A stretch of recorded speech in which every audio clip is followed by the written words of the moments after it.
Okay, pang-10, forgive yourself and forgive your parents.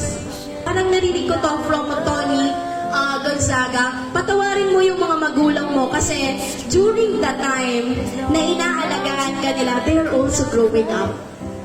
Nagmamature din sila bilang magulang. Forgive your parents. Kung merong mga sitwasyon na hindi nila maibigay sa inyo, forgive your parents kung hindi nila mabigay yung luho natin.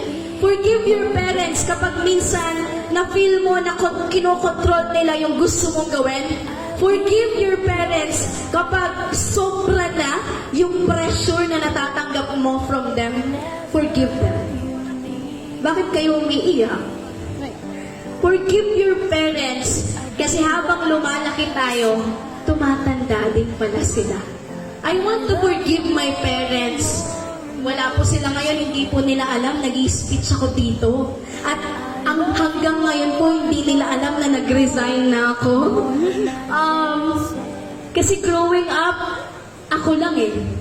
Growing up, lahat ng desisyon ko sa buhay, I'm all alone. Pero I want to forgive them. Kasi hindi ko naman sila sinisisi na mahirap kami. Hindi ko naman po sila sinisisi na hindi po nila ako napag-aral. Hindi ko naman sila sinisisi na hindi po nila ako nabigyan ng mga magagandang gamit, na hindi po nila napag-feel sa akin. Sorry for breaking, hindi pa kasi nila alam na nag-resign na ako. Yun na siya. Forgive them. Kasi minsan may mga magulang kasi na hindi pa ready para mag-anak. Meron din namang ready na, meron din naman na gusto naman nilang tulungan kayo, hindi lang talaga kaya. Kaya nga, sasamahan natin silang tulungan. Huwag naman na i-blame natin sila sa lahat ng bagay na pinagdadaanan natin. I am forgiving my parents na kahit nahirapan ako during my teenage life. I am proud of them. I'm proud of my tatay na nagtitinda ng chicharon. I am proud of my nanay na nag-aalaga ng ibang anak at naglalaban ng ibang labahan. I want to forgive my parents kasi nung time na kailangan kong lumipat sa ibang pamilya, dahil hindi na talaga kaya ng pamilya ko, even my relatives. Kasi kung hindi ko sila patatawarin, baka hindi ako makapag-move forward. Kung hindi ko sila patatawarin, baka hindi ko patawarin yung sarili ko na habang buhay na lang akong habang buhay ko na lang inisip na baka kasalanan nila kasi mahirap lang kami, kaya yan, hindi ako nakapag-aral ng mabuti, hindi ako nakapag-aral ng ganyan. No. Let's also help them. I hope you are crying kasi may nare-realize ka at this very moment kasi I realized something tonight. I hope you are crying kasi you wanna do something for your family.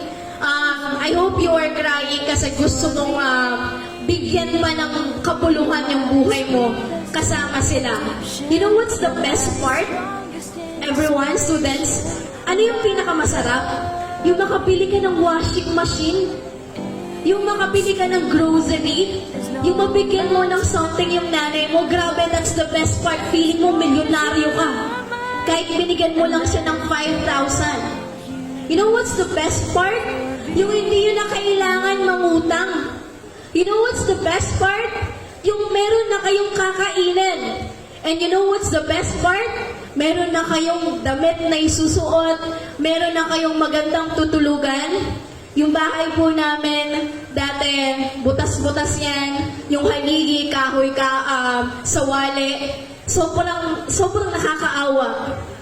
At kung ikaw ay dalaga, binata, syempre makakarina kasi kasura na nila yung paleme, diba? Pero, you know what? Doon sa pangit na bahay na yun, doon ako nangarap. Ngayon po, meron na kaming second floor, di ba, bongga? Meron na kaming pa-overlooking doon. Okay, pero hindi siya second floor, terrace lang siya sa taas. Meron na kaming bahay na hindi tumutulo tuwing gabi. Meron na kaming bahay na makakatulog na kami ng maayos. Kasi nangarap tayo.